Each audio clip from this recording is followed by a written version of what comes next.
what really got the ball rolling, or started the whole controversy, was when Cincinnati Bell wanted to expand their switching station because the village of Springdale, or the city of Springdale was expanding, and Cincinnati Bell needed more switch area. So instead of putting a new switching station in Springdale, they chose to seize one of our buildings right next to the original switching station and tear that down and build an addition to that building. And everybody in the village was against it. And Mayor, that's when he went up the chain of command and ended up at the Ohio Supreme Court, and they gave him a resounding thumbs down. The judge said, "Oh, you're just a mouse squeaking at an elephant."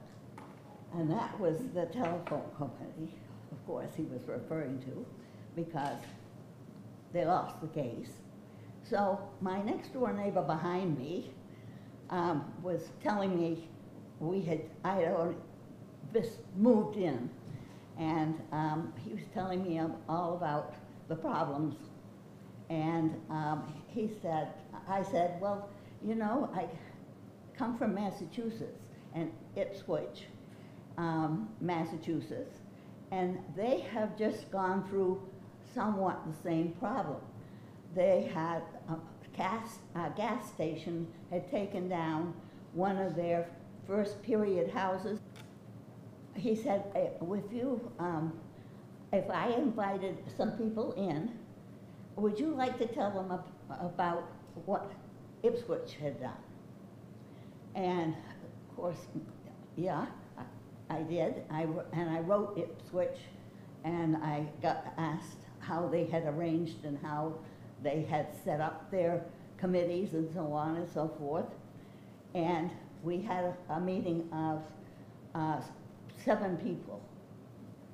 And that was in December, I think, of 1973, because 1974 was our first meeting, so-called. That the first thing that we were told from learning from Ipswich and from the Historical Society here, that we should start on a smaller scale than just the whole village or the historic district that we thought we wanted. And so the gentleman came down from the Historical Society and suggested police station, excuse me.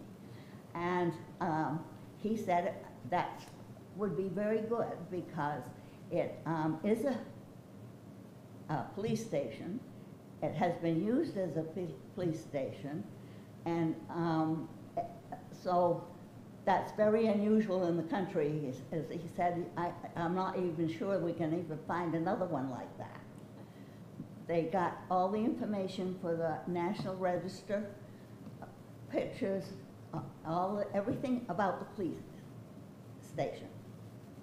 And eventually, sure enough, we got to, it was approved for the National Register. We had a Mrs.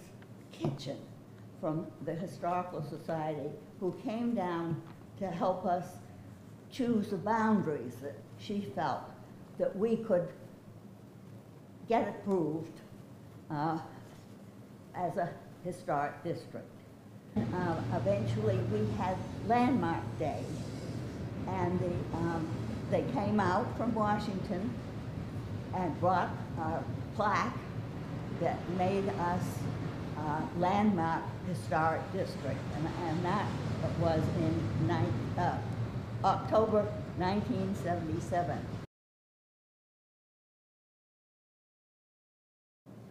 When we presented our historic district,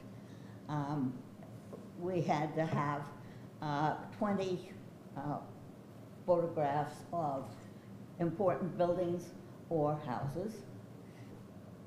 And didn't you produce a book, the G book? Oh yeah, the G book. Oh, But yeah. that was because we had all these pictures and all this information that had come up for the National Register listing.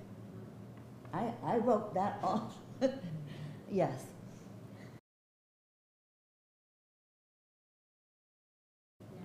Some of you out in our audience may not know that the original office that GHP worked out of was the second floor of the police station.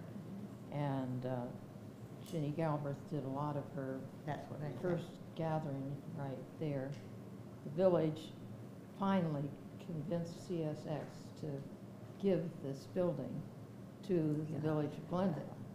And it took a long time, but you cannot imagine what this building looked like. I could not describe it, but there was one railroad employee who was left here by himself in a building that was literally falling down. And how much fun would it be to work day in and day out by yourself in a falling down building? So that was the birth of renovation of the building. And talk about volunteers, they came out of the woodwork. Half these guys didn't know how to use a hammer. But they helped Jack Bauer, who became the construction manager, and by virtue of the fact that I was president that year, I got to be the project coordinator. I had to be sure everybody wore a hard hat because those are OSHA requirements. But prior to getting that notice, like the week before, my husband dropped a hammer on Jack Murray's head on a ladder. And so then I had to really supervise these hard hats, including the one I had to wear, which was pretty unattractive.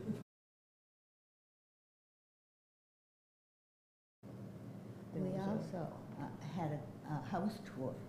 The first house tour that they had ever had in Glendale. So that was a big deal because that was something a lot of the senior Glendaleans were not very enthused about. But that was one of our big money raisers. Unfortunately, we did one, and then we never followed up after. But that was in 1980 that we had that.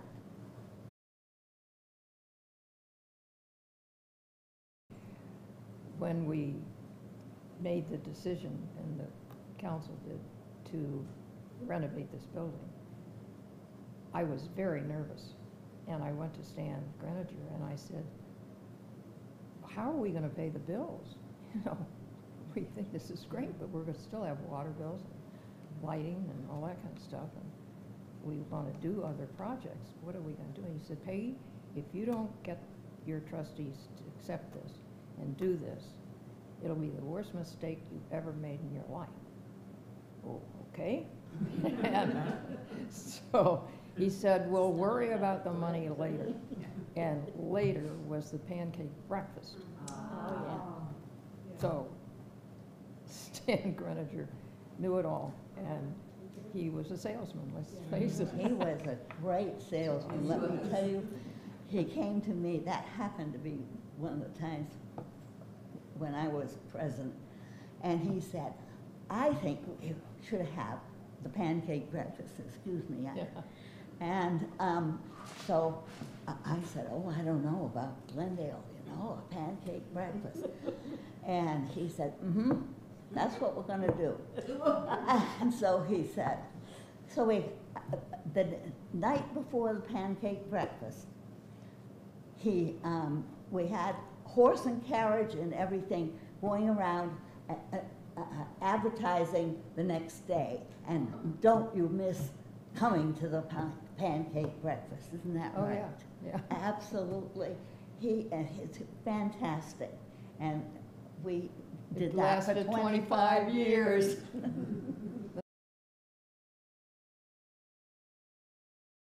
If you don't have a copy of this, you can buy one here. It is fabulous. Boy, I like Stan. Yeah, good deal.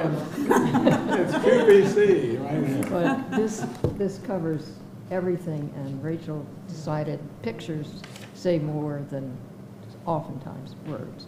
And there are tons of pictures, and they're such fun to look at, along with the history of the time. And that's an extraordinary lady down there, let me tell you. Well, I got a chance to teach myself the scanning and editing because we couldn't really afford to pay for that. And, you know, I do so much of that work today that that was a wonderful learning experience.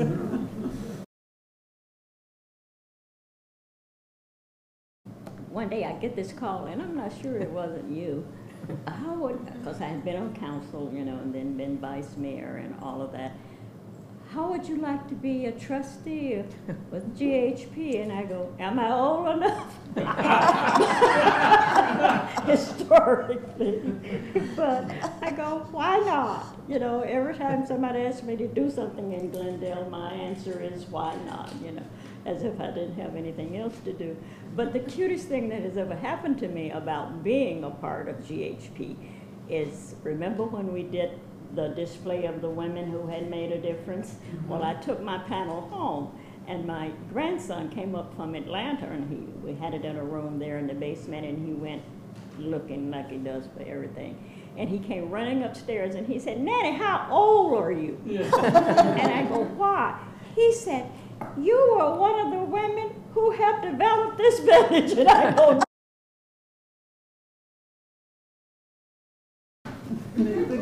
The gas lamps, well, we painted them. Well, you organized. I did. A whole bunch of people and set it up in your garage, and it was a big deal, and a lot of labor went into it, a lot of planning, and It did. and you're the star. Oh, well, I don't know about that. That all started because what were Dave and I doing? Something down in our front yard. And I said, you know, you paint one thing and then the other thing looks shabby. And I'm looking at that street light. And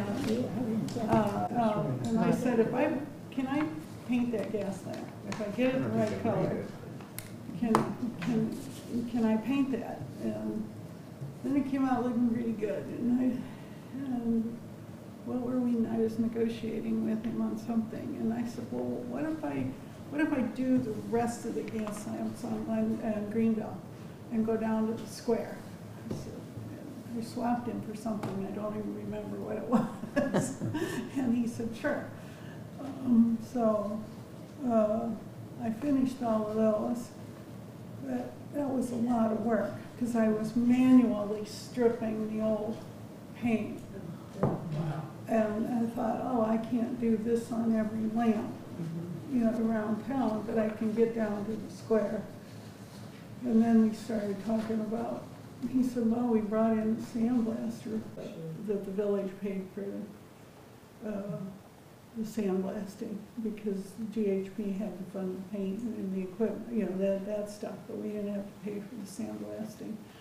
And that made all the difference in the world, because otherwise you're just putting paint on flaking stuff, and you know. And so they got properly rust-proof priming and that kind of stuff. So even if they ever need paint touching up, they don't need restripping in them. So. Rachel, you planted a seed in Wally Cordes' brain, though, because he called me one day and said, oh, you know, Rachel did such a good job with the gas light. How would you like to get a crew together and do the street signs? And so, yeah, much simpler than yours, by Well, far. it's still a lot of work to get.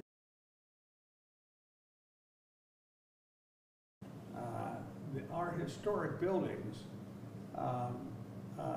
many of them support plaques that identify who the builder Oh, wow. and the year that they were built. And because that is significant, because there's a story behind each and every one of those plaques. And there's, of course, the date that the building was put in. And so another little item that just adds to the ambiance.